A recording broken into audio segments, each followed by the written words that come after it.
The Bugatti 100p, the most beautiful aircraft to never fly. Why was this the case, what went wrong, and how did it end up where it is today? We need to start from the beginning. It's the 1930s, and Ettore Bugatti has shown the world that he can build some of the fastest cars, winning over 2,000 races.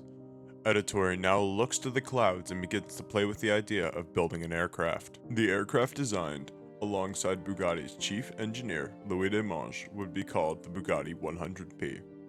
The 100p was an aircraft that featured smooth, uninterrupted lines and a monocoque fuselage, allowing for an optimum aerodynamic shape. The structure of the aircraft was a sandwich construction, in which layers of balsa wood are glued together and carved to achieve the desired aerodynamic shape.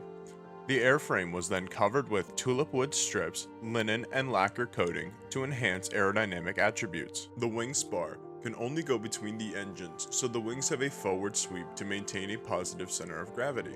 The wing is then blended into the fuselage to minimize drag. The engines that powered the aircraft were Bugatti Type 50B race engines. They are 8 cylinders, 4.7 liters, with a root-style blower. This combination created 450 horsepower per engine. The engines were then placed in an interesting fashion, where one sat in front of the other, along with the rear engine sitting at an angle. While designing the aircraft, cooling was a point of contention, but the solution was genius. Bugatti and Demange ended up using the tail of the aircraft to suck in air and cool the engines. They also used the trailing edge of the wings to vent the engines and get rid of the heat accumulating inside without the use of fans. The front engine was configured in the typical fashion. It's interesting to note that the engine's prop shaft turned counterclockwise because it had an offset gear changing the direction the prop shaft rotated. The rear engine had the intake and exhaust sides switched, but with standard rotation, along with driving the prop shaft directly.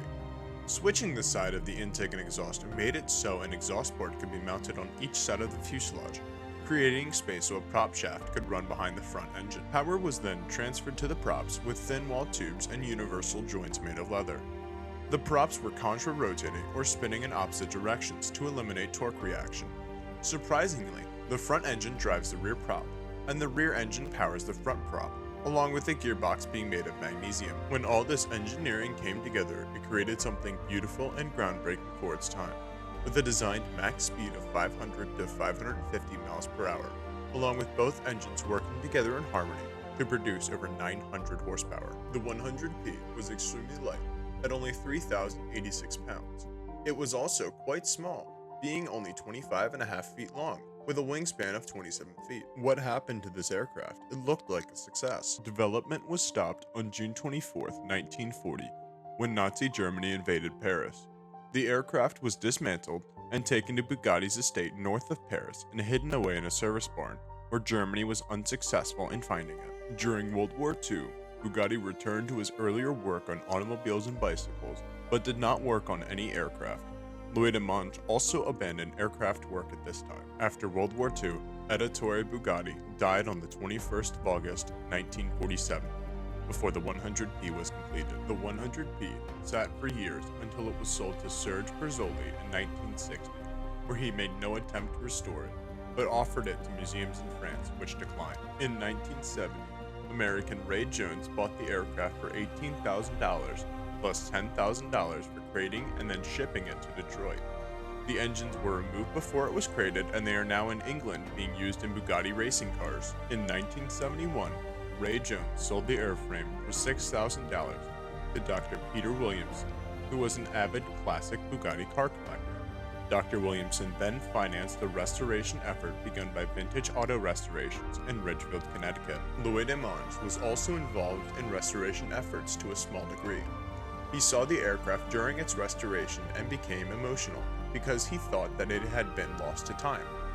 Louis Demange died on the 25th of July, 1977, before the restoration was completed. Then, in 1979, the unfinished 100p was donated to the United States Air Force Museum Foundation in hopes they would complete the restoration. The 100p sat until 1996, when it was donated to the EAA in Oshkosh, Wisconsin, where it was restored to its current condition. Now, the Bugatti 100p is on display at the EAA Museum without its engines, but with an incredible story to share for present and future generations.